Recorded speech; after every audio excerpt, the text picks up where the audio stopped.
Nous avons découvert au cours de nos investigations une affaire extrêmement grave. Je dirais même que c'est une affaire originale par son aspect scandaleux. Pour la première fois, l'État algérien a été poursuivi au niveau du Conseil des droits de l'homme de l'ONU par des chefs d'entreprise, par des industriels qui dénoncent non seulement des pratiques de corruption, de chantage, de racket, mais aussi des tentatives de meurtre à travers un empoisonnement au cyanure, une méthode qui nous rappelle les pratiques des services secrets des dictatures les plus sombres de la planète, et du trafic d'influence, et des abus de pouvoir.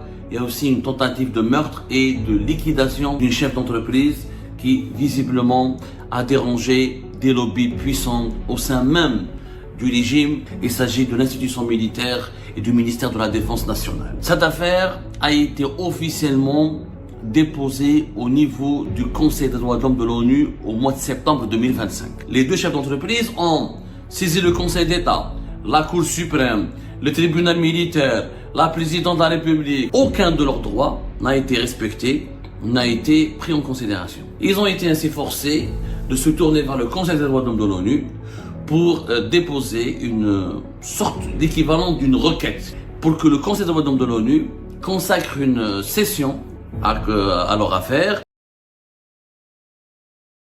Nous avons découvert au cours de nos investigations une affaire extrêmement grave, d'une gravité même inédite. Je dirais même que c'est une affaire originale par son aspect scandaleux. Pour la première fois de ma carrière de journaliste, je vois que l'État algérien a été poursuivi au niveau du Conseil des droits de l'homme de l'ONU par des chefs d'entreprise, par des industriels et des entrepreneurs qui dénoncent non seulement des pratiques de corruption, de chantage, de racket, mais aussi des tentatives de meurtre à travers un empoisonnement au cyanure, une méthode qui nous rappelle les pratiques des services secrets des dictatures les plus sombres de la planète ou des bandes criminelles les plus mafieuses de la planète. C'est une affaire que Algérie Part vient d'obtenir. Nous sommes en train de mener une enquête très vaste. Nous allons vous parler de cette affaire à travers plusieurs épisodes.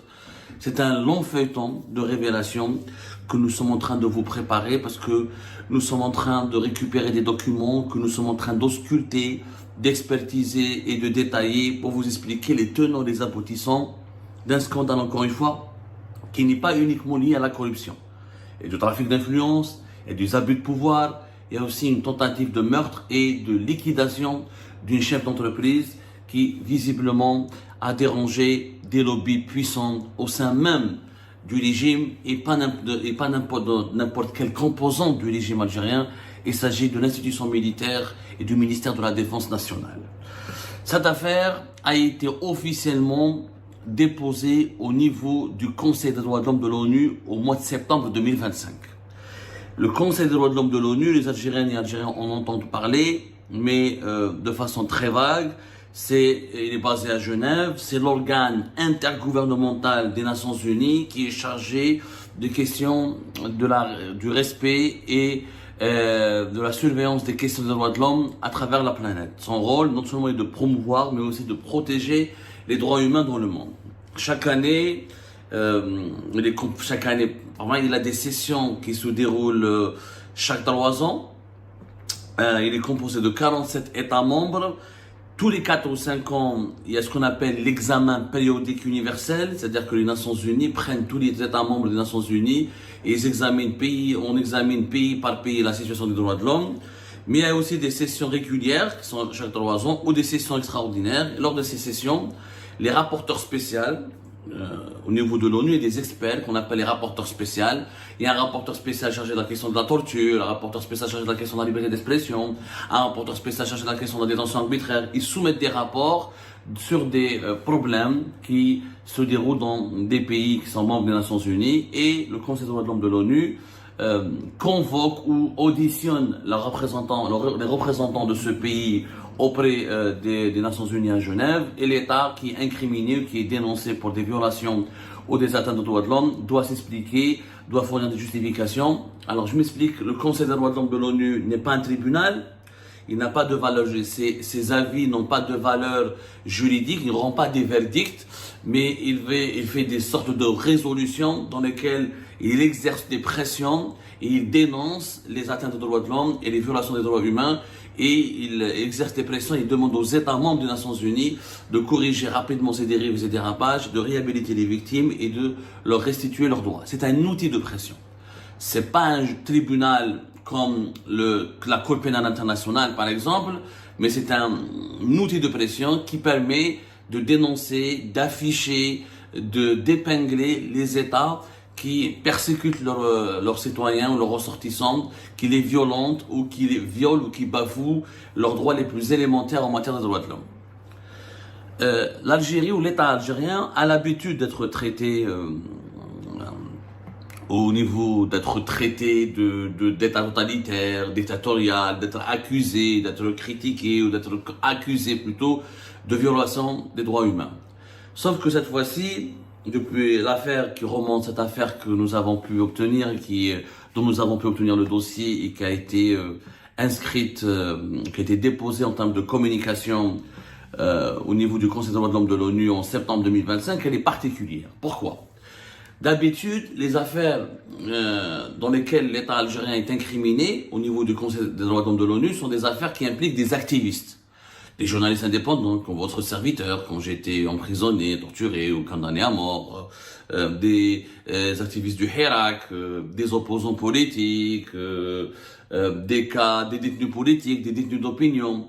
C'est dans la majorité des cas jusque-là, c'était essentiellement cela, les affaires qui dénonçaient ou qui étaient portées à la connaissance du Conseil des droits de l'homme de l'ONU pour épingler l'État algérien. Or, cette fois-ci, nous avons des chefs d'entreprise. Des chefs d'entreprise qui ont décidé de saisir le Comité des droits de l'homme au niveau du Conseil des droits de l'homme de l'ONU pour porter à sa connaissance un cas ou des pratiques qui ne sont pas inédites en soi, mais c'est des premières fois que moi je vois des chefs d'entreprise qui disent ouvertement et qui fournissent des preuves et qui fournissent tout un dossier qui, selon nos sources, pour le moment, selon ce que nous avons pu consulter, est détaillé et composé de plusieurs preuves, rapportant des pratiques non seulement de corruption, d'abus de confiance, de chantage, mais aussi une tentative d'assassinat à travers un empoisonnement. De quoi il s'agit ? Il s'agit d'un couple, deux industriels, qui dirigeaient un groupe privé, le groupe BMI. Le groupe BMI, c'est un groupe privé algérien qui était spécialisé au départ dans l'immobilier et dans ce qu'on appelle l'imprimerie bancaire. Ce groupe, qui date des débuts des années 90, était leader au départ dans un secteur très méconnu du grand public algérien, qui est la production et la fabrication des carnets de chèques, des cartes bancaires, de tout ce qui est monétique ou tout ce qui est document comme chèque que les banques algériennes ou les banques étrangères installées en Algérie utilisent pour leurs opérations commerciales européennes. Les banques de trésor aussi. Donc du papier et des cartes bancaires à la fois, la documentation bancaire nécessaire pour les opérations commerciales et les opérations financières. Le groupe PMI s'était aussi diversifié et était déjà aussi connu dans la promotion immobilière. Dans l'immobilier, il était dirigé par un couple, M. Mehdi Bouslama, excusez-moi, Mehdi Bouslama, et son épouse Nawel Qara Bouslama. C'est un groupe respectable, d'après nos investigations. C'est pas un immense groupe, c'était pas Rabrab ou Ali Haddam, c'était un groupe très respectable qui employait en permanence une cinquantaine de personnes et qui par la suite a employé une centaine de personnes et qui faisait un chiffre d'affaires qui variait de 15 jusqu'à même 20 millions d'euros par an. Donc c'est quand même très respectable, très appréciable. Ce groupe en 2013, les deux chefs d'entreprise, donc Mehdi Bouslama et Nawel Qara Bouslama, étaient en charge de mettre en place un projet immobilier ambitieux au départ avec le ministère de l'Éducation nationale pour construire dans la wilaya de Boumerdès, plus exactement vers Boudouaou, une promotion immobilière de 1100 et quelques logements. À la surprise générale, le ministère de l'Éducation nationale, le projet devait se faire avec le syndicat national des travailleurs de l'éducation, c'est un syndicat national des travailleurs de l'éducation nationale, affilié à l'UGTA, l'Union Générale des Travailleurs Algériens. Ce projet a changé de vocation au cours de route, au cours de chemin, de façon spectaculaire et inédite. Le ministère de la Défense nationale oblige le ministère de l'Éducation nationale de se dessaisir, de se retirer du projet, pour que l'assiette foncière, qui était à peu près, selon nos investigations, d'une quinzaine d'hectares, et pour que ce projet immobilier soit consacré ou soit dédié aux travailleurs du ministère de la Défense nationale.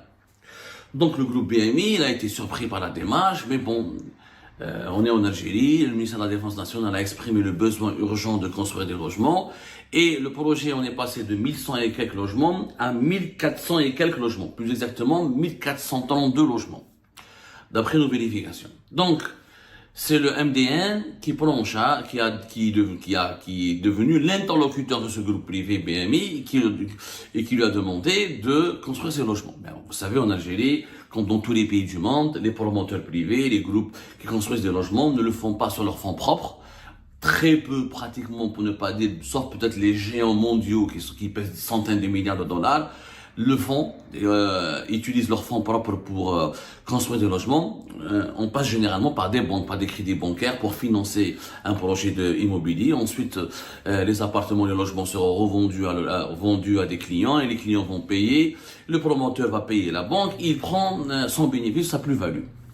Donc, il y avait un crédit de la CNEP Bank qui a été accordé au groupe PMI et les travaux ont commencé en 2013. Rapidement, un bureau d'études qui s'appelait Bureau d'études Ouyahia, que moi je ne connais pas. On est en train d'enquêter sur ce bureau d'études, qui était en charge, qui a été agréé et accrédité par le ministère de la Défense nationale pour assurer le suivi et la supervision de ce dossier, parce que dossier du projet immobilier, le promoteur qui construit, vous avez régulièrement souvent des sous-traitants qui sont des sociétés de construction, il y en a un certain nombre de sous-traitants qui construisent des logements, l'environnement extérieur, les infrastructures nécessaires au milieu de vie d'une résidence immobilière, etc.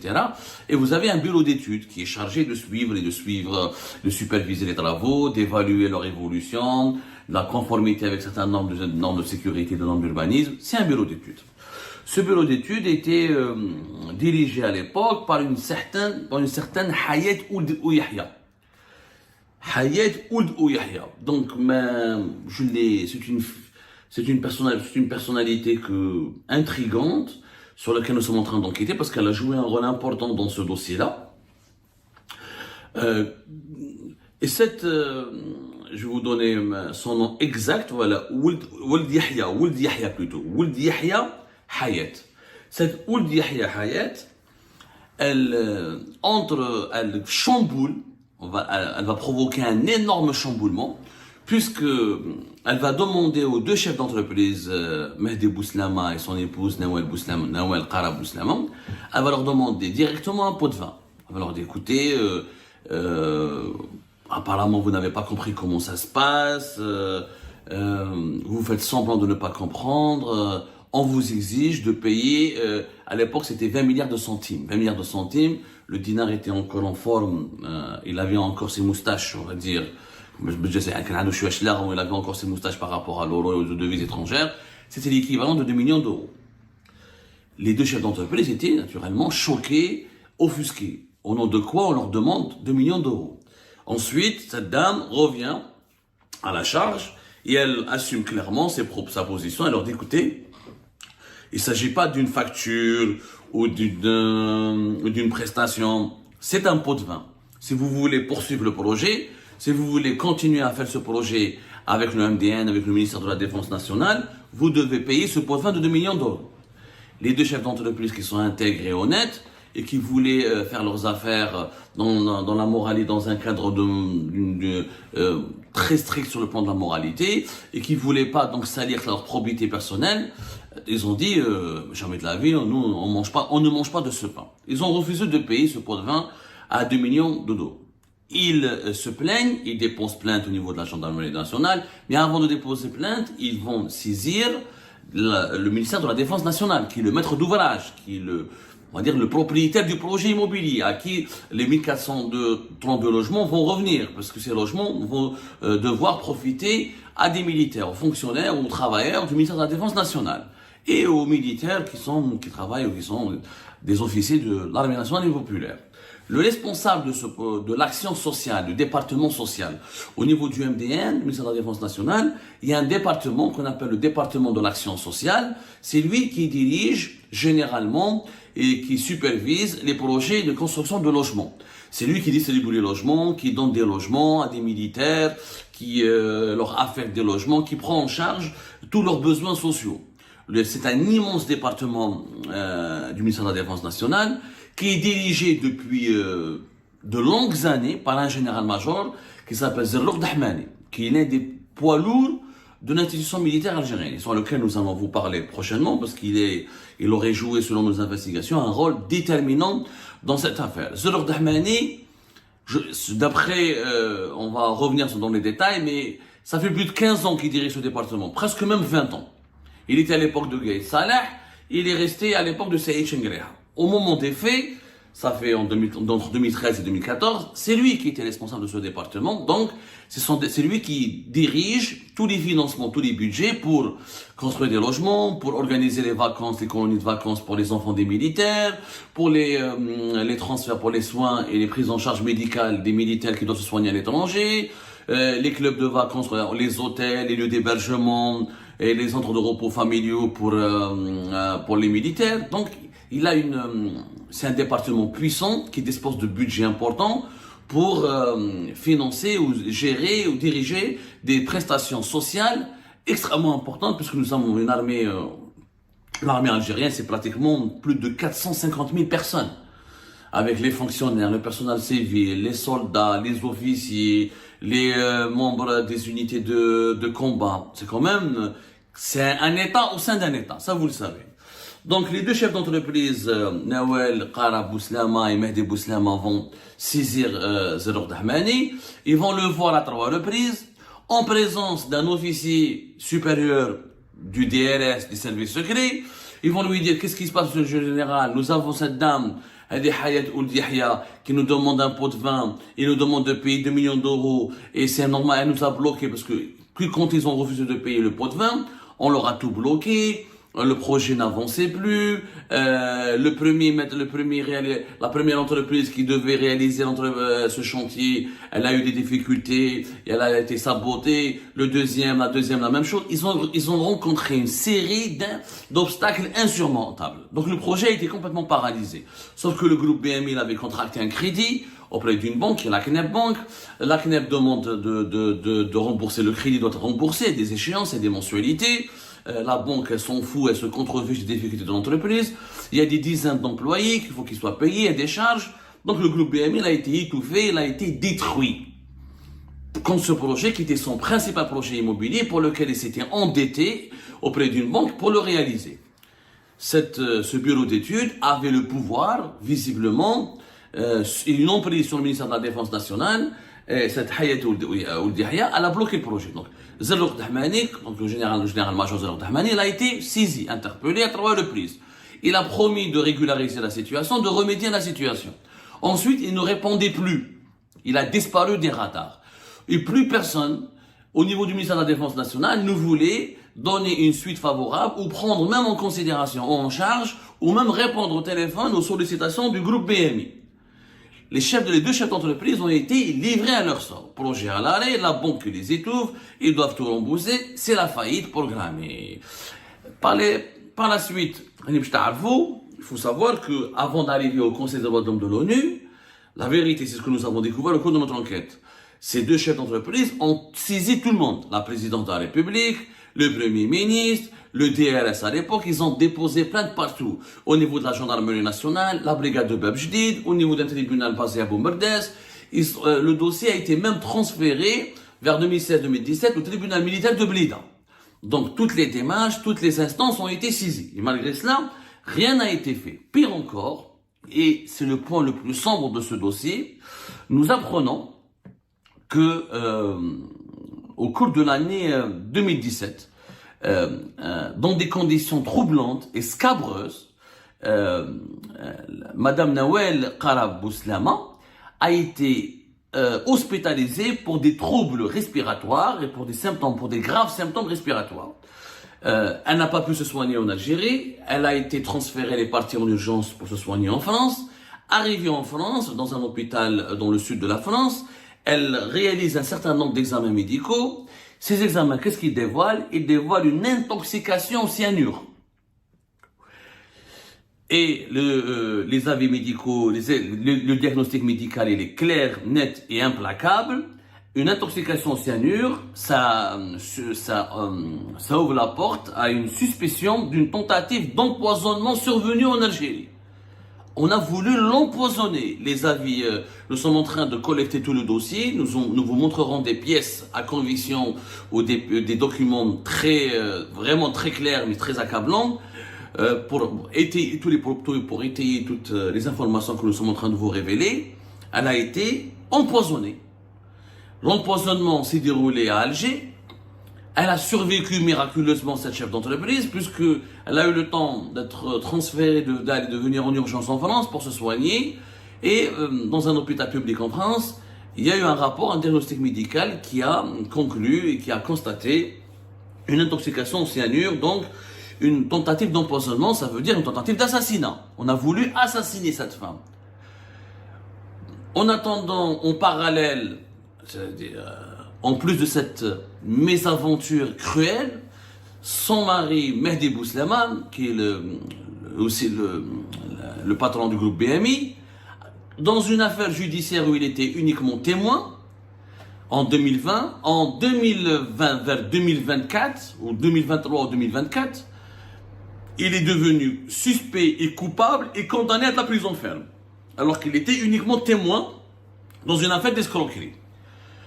Le groupe BMI a été détruit, les emplois ont été détruits, le projet ralenti, bloqué, gelé et n'a jamais pu voir le jour. Madame Nawel Qarab Bouslama a été empoisonnée, elle a failli mourir, elle a failli être assassinée. Et son mari Mehdi Bouslama, il se retrouve condamné à la prison ferme alors qu'il était uniquement témoin, il n'a strictement aucun lien, ni de près ni de loin, avec une affaire d'escroquerie. C'est comme ça que c'est comme ça que le régime, c'est comme ça que les cercles les plus malveillants, les plus opaques du régime algérien ont détruit toute une famille et tout un groupe privé qui était prospère. Alors, par la suite, la filiale immobilière s'est effondrée, les activités du groupe BMI dans la pression bancaire, les activités ont été gelées, stoppées par les autorités algériennes et le groupe s'est effondré. Toute une famille, toute une entreprise, l'entreprise a été ruinée, les actionnaires de l'entreprise ont été ruinés. Après avoir épuisé tous les recours, nous l'avons vu dans le dossier que nous avons récupéré, les deux chefs d'entreprise ont saisi le Conseil d'État, la Cour suprême, le tribunal militaire, la présidente de la République, le premier, ils ont saisi toutes les instances judiciaires et politiques et administratives de l'État algérien. Aucun de leurs droits n'a été respecté, n'a été pris en considération. Ils ont été ainsi forcés de se tourner vers le Conseil des droits de l'homme de l'ONU pour déposer une sorte d'équivalent d'une requête. C'est une requête, c'est pas une plainte, c'est une requête au niveau du Conseil des droits de l'homme de l'ONU pour que le Conseil des droits de l'homme de l'ONU consacre une session à leur affaire, au cours de laquelle les représentants de l'État algérien vont être auditionnés et questionnés à propos des pratiques scandaleuses et qui violent de nombreuses dispositions du droit international.